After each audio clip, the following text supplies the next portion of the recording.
26,000 government স্কুলের শিক্ষক শিক্ষিকা এবং শিক্ষাকর্মী চাকরি হারালে সুপ্রিম কোর্টের একটা অর্ডারে।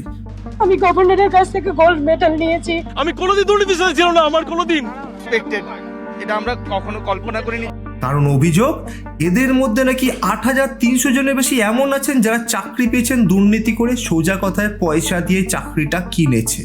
ভাবুন তো দেখি, 10 বছর ধরে যারা বাচ্চাগুলোকে শেখাচ্ছিল কিভাবে বড় হতে হবে, কিভাবে পড়াশোনা করতে হবে, তারা নিজেরাই নাকি পাশ করতে পারেনি। কিন্তু আপনার কি, আপনার বাচ্চা তো প্রাইভেট স্কুলে পড়ে। ও পড়ে না, গভর্নমেন্ট স্কুলেই পড়ছে, তাও চিন্তার দরকার নেই। কারণ কথায় আছে না, কোনো জাতিকে বশ করতে গেলে প্রথমে শেষ করতে হয় তাদের শিক্ষা ব্যবস্থাকে। মোগলরাও তাই করেছে, ব্রিটিশরাও তাই করেছে, এখনকার গভর্নমেন্টও তাই করছে। আহা, রাগ করছেন কেন? আমি বলছি না, বিরোধীরা এই কথাগুলো বলছে। Kolkata was the capital of undivided India, known for is culture, economy, education and literature. আজকের দিনে দাঁড়িয়ে একটা জোক, মাত্র জোক। কালচার বলতে রবীন্দ্রসঙ্গীত থেকে পাগলু ডান্স, ইকোনমি বলতে ইন্ডাস্ট্রি থেকে কাট মানি, লিটারেচার হাম্বা মানে এখন একটু টিকে আছে, আর এডুকেশন বলতে এসএসসি দুর্নীতি, টেট পরীক্ষায় 62,000+ চাকরি প্রার্থীর ভরসা এখন কোর্ট, আর শিক্ষামন্ত্রী তিনি বসে আছেন গারদের পিছনে। এক কথায় দেশের উন্নতি যখন সামনের দিকে যাচ্ছে, আমাদের উন্নয়নটা একটু পিছনে হাঁটছে। কি আপনার কি তাই মনে হয়?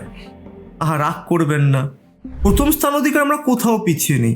26,000 চাকরি যাওয়া হোক বা বিভিন্ন দুর্নীতি হোক, রিসেন্ট টাইমে প্রচুর বড় বড় নিউজ হয়েছে, সামনের দিনে আরও নিউজ হবে। কিন্তু কখনো আমার জ্ঞানত কোনো হেড অফ স্টেটকে একটা করাপশন প্রমাণিত হওয়ার পর এরম ধরনের কথা বলতে শুনিনি। অযোগ্যদের জন্য যোগ্যদের চাকরি গেছে, এর জন্য আমি নাকি দায়ী? আমরাও কিন্তু রেকর্ড খুঁজে বার করব। 2016-তে তখন কারা কারা মন্ত্রী ছিলেন? 26,000 মানুষ কর্মোন্নয়নে পড়লেন, এমন মানুষ যারা ভবিষ্যতের প্রজন্ম তৈরি করবে, যারা দেশটাকে এগিয়ে নিয়ে যাবে। কারণ নিয়োগ প্রক্রিয়াটা দুর্নীতিগ্রস্ত ছিল, এতটাই দুর্নীতিগ্রস্ত যে কে ঠিকভাবে চাকরি পেয়েছে, কে বেঠিকভাবে চাকরি পেয়েছে সেটা বাছাই করার জায়গা নেই। কারণ ওএমআর শিট জ্বলে গেছে, কম্পিউটারে হার্ড ড্রাইভ হারিয়ে গেছে, আর এখন 6 বছর বাদে এসএসসি বলছে তারা নাকি বৈধ এবং অবৈধকে আলাদা করতে পারবে। ভাবুন তো দেখি, এতদিন কোথায় ছিলেন আপনারা? একটা ফ্যামিলিতে 4 জন করে ধরি, তাহলে 1 লক্ষ মানুষের ডেলি লাইফে কোয়েশ্চেন মার্ক এসে গেল। কনসার্ন অথরিটিরা করাপশনের জন্য ক্ষমা না চেয়ে বলছেন পাশে দাঁড়াবো, বলছেন বিভিন্ন পলিটিক্যাল রিজনে হয়তো এইগুলো করানো হয়েছে। আজকে যারা চাকরিহারা তারা যখন প্রতিবাদ করছে, তখন তাদেরকে পুলিশ পেটে লাথি মারছে। 2011 সালের পর থেকে মাত্র 3টে রিক্রুটমেন্ট হয়েছে, তার মধ্যে 2016-র এসএসসিটা রয়েছে।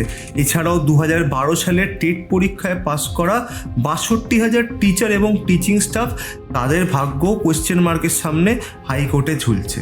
টিচারের অভাবে স্কুল বন্ধ হয়ে যাচ্ছে, তো কোথাও স্টুডেন্টের অভাবে স্কুল বন্ধ হচ্ছে, কোথাও স্টুডেন্ট নেই তো কোথাও টিচার বেশি আছে। হাওড়া জেলার কথাই বলছি, হাওড়া জেলা শহরের একটা স্কুলেতে 300টা স্টুডেন্টের জন্য 60টা টিচার রয়েছে, আর হাওড়া গ্রামের একটা স্কুলেতে 2500 স্টুডেন্টের জন্য 30টা টিচার রয়েছে। নিজের ইচ্ছা মতো ট্রান্সফারের চক্করে এই সমস্যাটা আরও বেশি দেখা দিচ্ছে। গোটা রাজ্য জুড়ে প্রাইভেট ইংলিশ মিডিয়াম স্কুল প্রত্যেক রাস্তায় রাস্তায় গজিয়ে উঠছে, কিন্তু কটা সরকারি স্কুলেতে ইংলিশ মিডিয়ামে পড়ানোর ব্যবস্থা করা হচ্ছে? আচ্ছা, একটা কথা বলা উচিত, ম্যাক্সিমাম যে প্রাইভেট স্কুলগুলো হচ্ছে এদের নিজস্ব কোনো অ্যাফিলিয়েশন, এরা পরীক্ষাগুলো করায় অন্য স্কুলের আন্ডারে। আমাদের রাজ্যে যেখানে বটম 50% লোক মাসে 9,700 টাকা করে ইনকাম করেন, সেখানে সরকারকে প্রত্যেক মাসে সোশ্যাল ওয়েলফেয়ারের জন্য লক্ষ্মী ভাণ্ডারে 1,000 টাকা করে দিতে হয়, যেখানে সরকারকে প্রত্যেক বছর সাধারণ মানুষের স্বাস্থ্যের জন্য স্বাস্থ্যসাথী কার্ড দিতে হয় ফ্রিতে, সেখানে কটা মানুষ নিজের বাচ্চাকে প্রাইভেট স্কুলে পড়াতে পারবেন? এই ভিডিওটা একটু বড় হবে, একটু মন দিয়ে দেখবেন, কারণ এই ভিডিওটাতে এই জিনিসটা বোঝানোর জন্য অনেকগুলো দৃষ্টিভঙ্গি থেকে দেখে এই ভিডিওটা বানানো হয়েছে। আমি চেষ্টা করেছি আমার নিজের পার্সোনাল বায়াসকে দূরে রেখে এই ভিডিওটা বানাতে। নমস্কার, আমি বাঘা। আজকে এই ভিডিওটাতে আমি দেখাতে চলেছি আমাদের ওয়েস্ট বেঙ্গলে এডুকেশন সিস্টেমটা কোথায় দাঁড়িয়ে আছে। স্বাধীনতার পর আমাদের দেশে যেটা প্রথম টার্গেট ছিল সেটা হচ্ছে শিক্ষা, স্বাস্থ্য, কর্ম এবং বাসস্থান। এটা আমাদের সংবিধান প্রদত্ত অধিকার। আমাদের গোটা দেশের শিক্ষা সবচেয়ে সমস্যা ছিল গ্রামের মানুষকে শিক্ষার আলো প্রদান করা, কারণ গ্রামের দিকে স্কুল কলেজ থাকলেও তার সংখ্যা ছিল খুবই নগণ্য। বাংলায় সেকেন্ডারি স্কুলের সংখ্যা 1977 সালে আগে ছিল 4,600, যেটা 2006 সালে গিয়ে দাঁড়ায় 22,000, মানে 17,000 স্কুল বাড়ে। প্রাইমারি স্কুল 35,000 থেকে 50,000, মানে 15,000 স্কুল বাড়ে। লিটারেসি রেট 1977 সালে 38% ছিল, যেটা 2011 সালে 74% গিয়ে দাঁড়ায়। স্কুল এনরোলমেন্টের কাউন্ট হয় 98.95%, স্কুলের ড্রপ আউটটা হয় 8.66%। 1978 সালে পঞ্চায়েত ইলেকশনের পরে তৎকালীন left front government 35% budget allocate করে গ্রাম পঞ্চায়েতগুলোতে, যাতে গ্রাম পঞ্চায়েতের আন্ডারে মাধ্যমে স্কুলগুলো এবং গ্রামের বেসিক পরিকাঠামোটাকে উন্নতিটা অনেক ফাস্ট ট্র্যাকভাবে করা যেতে পারে। এবার আসি 2011 সালে। বহু কাঙ্ক্ষিত পরিবর্তনের পরে মমতা ব্যানার্জি বসলেন বাংলার গদিতে। সবার আশা ছিল বাংলা এবার ঘুরে দাঁড়াবে, কিন্তু গভর্নমেন্টের ডেটা অনুযায়ী 2011 সাল থেকে 2025 সাল অবধি প্রায় 15,000 স্কুল বন্ধ হয়েছে। এর মধ্যে যদি 2023 সালের প্ল্যানটাকে ধরে নেওয়া হয়, এর মধ্যে আরও একটা ক্লেম আছে যেখানে কি আরও এক্সট্রা 10,000 স্কুল বন্ধ হয়েছে, যেটা সম্বন্ধে কোনো পরিষ্কার ডেটা না পাওয়ায় সেটাকে আমি এখানে ইনক্লুড করছি না, কারণ অনেক ডেটাই গভর্নমেন্ট থেকে পাবলিশ করা হয়নি বা এখনও পাবলিকলি অ্যাভেলেবেল নয়। মানে স্বাধীনতার পর থেকে 2011 সাল অবধি স্কুল বানানোর প্রচেষ্টা দেখা গেলেও 2011 সালের পর থেকে কিন্তু ছবিটা পাল্টে যাচ্ছে। মানে প্রিভিয়াস গভর্নমেন্টের আমলে বছরে 1000টা করে স্কুল বৃদ্ধি পেল, এই গভর্নমেন্টের আমলে বছরে 1000টা করে স্কুল কমেছে। আর এইসব স্কুলগুলো বন্ধ হওয়ার পিছনে কারণ হিসেবে দেখা যায় স্টুডেন্টের অভাব, টিচারের অভাব, ইনফ্রাস্ট্রাকচারের অভাব এবং টাকার অভাব। কিন্তু সরকারি স্কুল কমলেও সেই জায়গায় বেড়ে উঠছে নতুন নতুন প্রাইভেট স্কুল, যেখানে বছরে 500 থেকে 1000টা করে প্রাইভেট ইংলিশ মিডিয়াম স্কুল খুলছে। কারেন্টলি আমাদের ওয়েস্ট বেঙ্গলে প্রাইভেট ইংলিশ মিডিয়াম স্কুলের সংখ্যা 12 থেকে 15,000। ভাবতে পারছেন? মানে গভর্নমেন্ট স্কুল যেভাবে ক্লোজ হচ্ছে, প্রাইভেট স্কুল সেভাবে বাড়ছে। এটা শুধু শহরে নয়, গ্রামের দিকেও এই জিনিসটা সত্য। আর কিছু বিশেষজ্ঞের মতে প্রাইভেট স্কুল বাড়ার কারণ হচ্ছে ইংলিশ মিডিয়ামে মানুষের পড়ানোর ইচ্ছা, কিন্তু আসল সত্যটা হলো ল্যাক অফ ইনফ্রাস্ট্রাকচার এবং কোয়ালিটি অফ এডুকেশন। শিক্ষার ওপর প্রথম আঘাত আসে 1981 সালে প্রাইমারি থেকে ইংলিশ তোলা থেকে, যেখানে গোটা দেশ ইংলিশকে আপন করছিল, তখন আমরা ইংরেজিকে দূরে ঠেলে দিই। আর এর পেছনে তৎকালীন লেফট ফ্রন্ট গভর্নমেন্টের যুক্তি ছিল মাতৃভাষায় শিক্ষা হবে, ড্রপ আউট রেট কমানো হবে এবং ইংরেজি জানা মানেই যে একটা এলিট, এই ব্যাপারটাকে ভেঙে ফেলা হবে। বলে রাখা দরকার, এই ডিসিশনের পেছনে 1971 সালের ভাষা আন্দোলনের বিশেষ প্রভাব ছিল।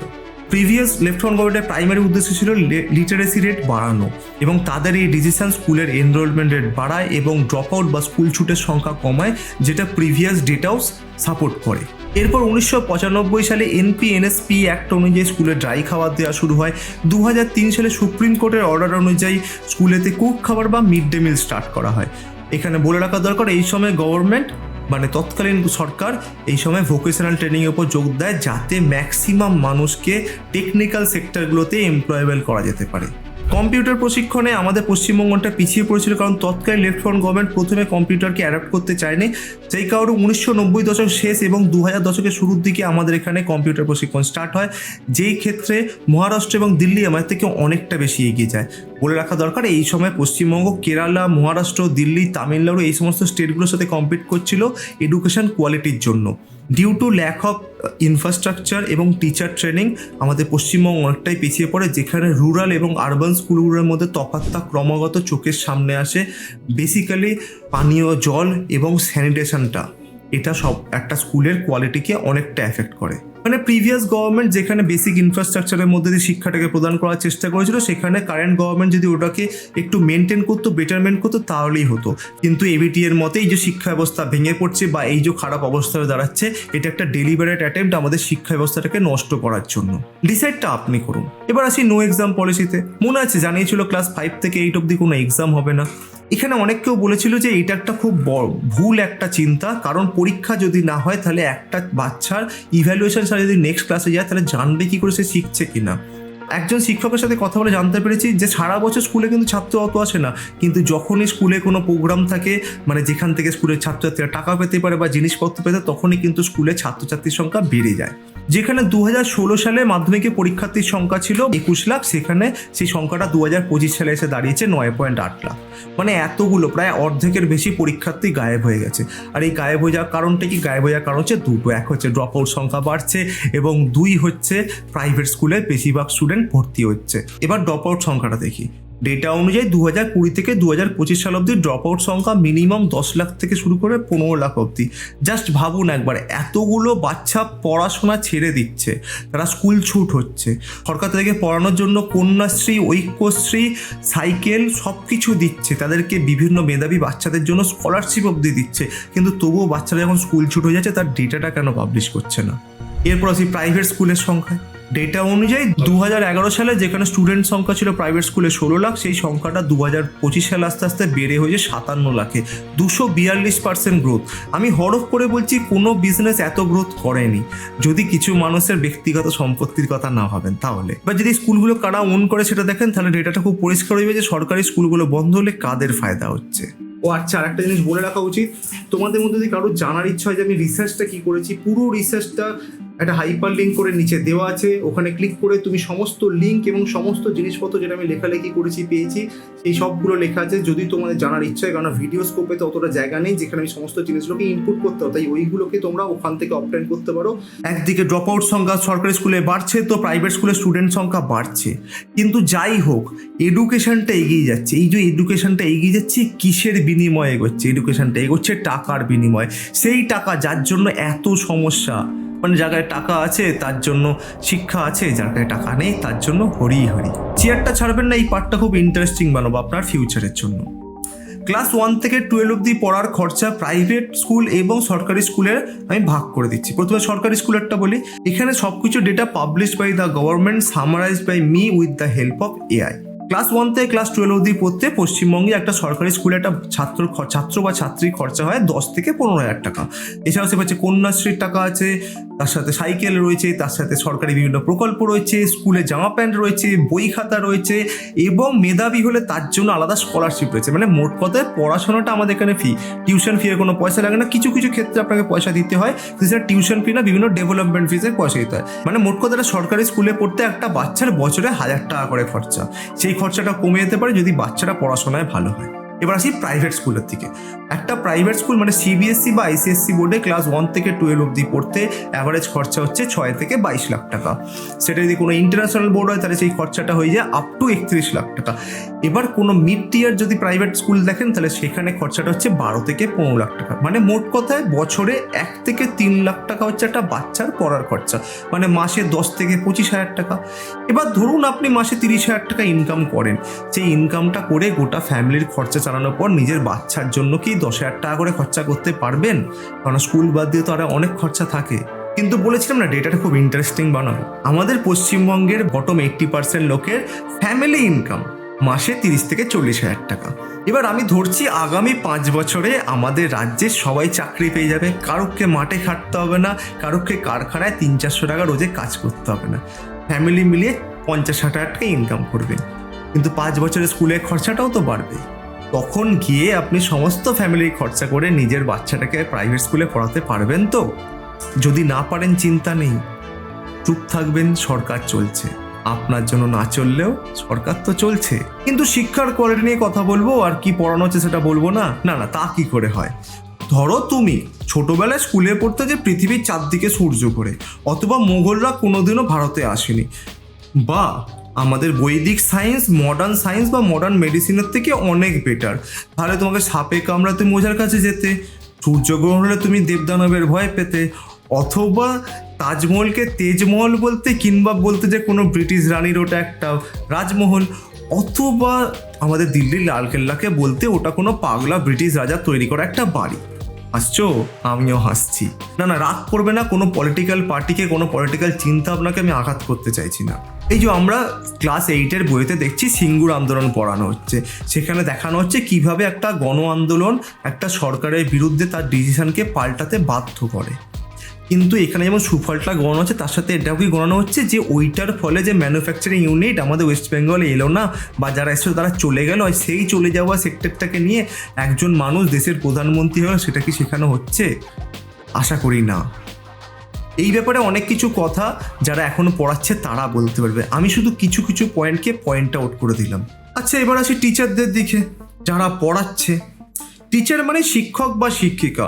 স্কুলে সেই ধুতি পাঞ্জাবি পরে আসা সেই স্যারটা হতে পারে, অথবা পরিপাটি করে শাড়ি পরে আসা সেই ম্যাডাম যাকে দেখে আমরা ছোটোবেলায় ভয়ে সিটিয়ে থাকতাম। তারা কিন্তু আমাদেরকে পড়াশোনা বাদ দিয়ে একটা জিনিস শেখাতেন, সেটা হচ্ছে ভালো করে মানুষ হতে, খারাপ কাজ না করতে, মানুষের সাহায্য করতে, সোজা কথায় মানুষ হতে বলতেন। অনেকে শুনতো, অনেকে শুনতো না, কিন্তু একজন টিচার, একজন শিক্ষক বা শিক্ষিকা তার সারা জীবনটা দিয়ে দেন ছাত্রছাত্রীদেরকে শেখানোর জন্য। এবার আসি কারেন্ট সিচুয়েশনে। টিচার নিয়ে বলতেই হুলস্থুল পড়ে গেছে। 25,327 জনের চাকরি চলে গেছে একটা পেনের খোঁচায়।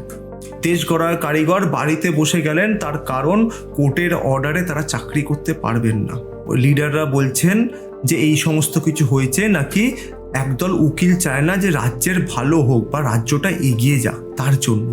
কিন্তু যাদের নামে বলছেন তারা বলছেন এদের মধ্যে র্যাঙ্ক জাম্প করে চাকরি পেয়েছেন 4,327 জন, এসএসসি সুপারিশ ছাড়া চাকরি পেয়েছেন প্রায় 2800 জন, মেয়াদ বাতিল হওয়ার পরে চাকরি পেয়েছেন 1100 জন, এবং দুর্নীতিগ্রস্ত মোট প্রায় 8,324 জন। কিন্তু একটা প্রশ্ন থেকে যাচ্ছে, 8,324 জনের কাছে দুর্নীতি প্রমাণিত, চাকরিটা সবার কেন গেল? তার কারণ যখন এসএসসিকে জিজ্ঞাসা করা হয়েছে যে বাকিরাও কি একদম ফ্রি অ্যান্ড ফেয়ারভাবে চাকরি পেয়েছে, তখন এসএসসি বলেছে যে আমরা জানি না আর কতজন ওইভাবে চাকরি পেয়েছে। কারণ সার্ভিস রুল অনুযায়ী যদি একজনও পসিবল লোক দুর্নীতিভাবে চাকরি পেয়ে থাকে, সেটা যদি খুঁজে বার করা না যায় তাহলে পুরো প্যানেলটাই বাতিল হয়ে যায়। তাহলে কোয়েশ্চেনটা আসে, রিক্রুটমেন্ট যদি করাপ্টেড হয় তাহলে করাপ্টেড হয়ে যারা চাকরি পেয়েছে তারা আদৌ পড়াতে পারবেন কি? তারা কি পড়ানোর জন্য সক্ষম? বা তারা কি আদৌ দেশ গড়ার জন্য চেষ্টা করবেন, নাকি তারা পার্টিকুলার কোনো প্রপাগান্ডা বা কোনো এজেন্ডাকেই পাবলিশ করবেন? সুপ্রিম কোর্টের নতুন অর্ডারটা আজ করে সবাই জানো, যেখানে সুপ্রিম কোর্ট জানিয়েছে 17,003 জন যারা আনটেন্টেড, তাদের মধ্যে যারা শিক্ষক এবং শিক্ষিকা রয়েছেন তারা কিন্তু তাদের স্কুলগুলোতে পড়াশোনা চালিয়ে যাবেন 31শে ডিসেম্বর 2025 সাল অবধি, এবং এসএসসিকে 31শে ডিসেম্বর 2025 সালের মধ্যে পুরো রিক্রুটমেন্ট প্রসেসটা কমপ্লিট করতে হবে। কিন্তু যারা শিক্ষাকর্মী এবং যারা টেন্টেড ক্যান্ডিডেট তাদের চাকরি কিন্তু বিগত যে অর্ডার ছিল সেই অর্ডারেতেই ক্যান্সেল করে দেওয়া হয়েছে। অনেকগুলো হার্শ কথা বললাম, কিছু মনে করবেন না। আচ্ছা ভেবে দেখুন তো, যে মানুষটা নিজে পরীক্ষায় পাস করতে পারেনি, যে মানুষটা নিজের ক্ষমতায় চাকরি পেতে পারেনি, ফোর্জ রেজাল্ট করে সে চাকরি করছে, সে একটা বাচ্চাকে কখনো শেখাতে পারবে যে কীভাবে সৎভাবে জীবনযাপন করতে হয়, কীভাবে সৎভাবে জীবনে এগিয়ে যেতে হয়? আজকের দিন আমরা অনেক কাউকেই বলতে শুনেছি কিছু সরকারি স্কুল বাদ দিয়ে বাদবাকি সরকারি স্কুলগুলো কোনো কোয়ালিটি নেই। সেখানকার স্টুডেন্টগুলোও সেরকম, রাস্তায় দাঁড়িয়ে বিড়ি ফুঁকছে, গালাগালি খিস্তি করছে, অথবা মেয়েদের টোন কাটছে, কিছু কিছু ক্ষেত্রে তো নিজের টিচারকে ধরেই পেটাচ্ছে। আর এগুলো দেখতে দেখতে আমরা অভ্যস্ত হয়ে গেছি। আমরা যখন সরকারি এবং বেসরকারি স্কুলের মধ্যে তফাৎ করি তখন বলি বেসরকারি স্কুলের ছাত্রগুলো কত ওয়েল বিহেভ, কত ওয়েল ম্যানার্ড। কখনো কখনো কেউ বলে সরকারি স্কুলের স্যারেদের কী বা যায় আসে, ওরা সরকারি মাইনেতে চাপছে, ওদের কিছু যায় আসছে না। বা একটা ক্লাসে যদি একসাথে অতগুলো ছাত্রছাত্রী গরু গাধার মতো থাকে তাহলে দেখে শেখাবে কী করে? মোট কথা সরকারি স্কুলে পড়লে একটা বকাটেই তৈরি হবে, ভালো কোয়ালিটির কিছু পাবে না। কিন্তু আমরা তো সরকারি স্কুলেই পড়েছি, সেখান থেকে পাস করে তো ইঞ্জিনিয়ারিং করেছি, চাকরি করেছি, এখন চাকরি করতে পারছি না বা চাকরি নেই সেটা একটা অন্য সমস্যা, কিন্তু আমরা তো পড়াশোনা তো করেছি। কিন্তু যারা এই পড়াশোনাটা দেন সেই স্যার এবং ম্যাডাম, তাদের তো মেন দায়টা। একটা ক্লাস 9-এর বাচ্চা বেসিক ABCD জানে না, একটা ক্লাস 9-এর বাচ্চা বেসিক ম্যাথামেটিক্স বা অঙ্কটা বোঝে না। গভর্নমেন্ট রেজিস্টার্ড স্কুল, কিন্তু তার ক্লাসরুমের মধ্যে পাড়ার ছেলেরা বসে আড্ডা মারছে। কিন্তু আপনার কী বা যায় আসে? ইদার আপনার বাচ্চাটা প্রাইভেট স্কুলে পড়ছে, অথবা আপনি প্রত্যেক মাসে গভর্নমেন্ট সাবসিডির টাকায় নিজের জীবনটা ভালোভাবেই কাটিয়ে দিচ্ছেন। এটা আপনি মাথায় আসতেই দিচ্ছেন না যে গোটা রাজ্যের ভবিষ্যৎটা যে গোল করছে, আপনার বাচ্চার ভবিষ্যৎটা যে গোল করছে, সে নিজের কারচুপি লোকাতে নিজেই রাস্তায় নেমে প্রতিবাদ জানাচ্ছে। আর আপনি বাড়িতে বসে চা খেতে খেতে হাসতে হাসতে বলছেন দেখেছো কত সাহসী, গোটা দেশের বিরুদ্ধে একা দাঁড়িয়ে আছে। আদৌ কি সে আপনার রক্ষা করছে? ভাবুন, ভাবতে শিখুন, সময়টা খুব খারাপ।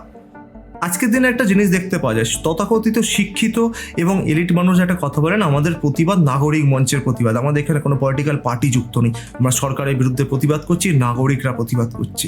একটা ছোট্ট কথা বলি, অভয়াকাণ্ডে তো আমরা রাতের পর রাত দখল করেছি, সবাই গেছিল, আমিও গেছিলাম, সব কিছু হলো, সব কিছু রেজলিউশন হলো, সবটা কি মনের মতো হয়েছে? হয়নি তো। অনেক কিছু হয়েছিল, অনেক কিছু দুর্নীতির কথা জানতে পেরেছিলাম যেগুলোর কিচ্ছু হয়নি। এখন শিক্ষক আন্দোলনটা নিয়ে শিক্ষকরাও বলছেন যে এখানে কোনো পলিটিক্যাল পার্টির লোকেরা আসবেন না, এটা আমাদের আন্দোলন। তাদের উদ্দেশ্যে বলছি, মশাই আপনি যার বিরুদ্ধে আন্দোলন করছেন তিনি একজন পলিটিক্যাল পার্টির লিডার, আপনি যে সরকারের বিরুদ্ধে আন্দোলন করছেন সেটা একটা পলিটিক্যাল পার্টির সরকার, আর তার বিরুদ্ধে আপনি আন্দোলন করবেন 26,000 মাত্র নিজের একসাথে? পারবেন না। আমাদেরকে বুঝতে হবে আমাদের পেনের নিপ থেকে প্যান্টের চেন অবধি সব কিছুর দাম নির্ধারণ করে আপনাদের আশপাশের আইন ব্যবস্থা, দেশ কীভাবে চলবে সব কিছু নির্ধারণ হয় পলিটিক্সের ওপর ডিপেন্ড করে। আর আপনি যদি মনে করেন আপনি পলিটিক্যাল হয়ে সব কিছু করে দেবেন, পারবেন না। আপনাদেরকেও পলিটিক্সে হেল্প নিতে হবে। সরকারে যদি কেউ বসে থাকে তার বিরুদ্ধে যেই থাকুক তার সাহায্য নিতে হবে, কারণ আপনার সাথেও তো 4টে লোক আজকে বেরোচ্ছে কাজ কামাই করে, তারা 2 দিন বেরোবে 4 দিন বেরোবে, কিন্তু তারপরে তাদেরকে কাজে যেতেই হবে, কারণ তাকেও তার সংসারটা সামলাতে হয়। কিন্তু এই পলিটিক্যাল পার্টির লোকগুলো ওরা সারা জীবন ওই পলিটিক্সের পিছনেই দিয়ে দেয়, তাদের বাড়ির কথা ভাবে না, কারণ তাদের কেরিয়ারই হচ্ছে পলিটিক্সটা। বা তাদেরকেও আপনাদের প্রতিবাদে অংশগ্রহণ করতে বলুন না, তাহলে তো একসাথে মুষ্টিবদ্ধ হয়ে সবাই মিলে প্রতিবাদ করতে পারবেন যেটা খারাপ তার বিরুদ্ধে। বাকিটা আপনাদের পার্সোনাল ইচ্ছা। এই ভিডিওটা যদি ভালো লাগে তাহলে অবশ্যই লাইক শেয়ার সাবস্ক্রাইব করবেন।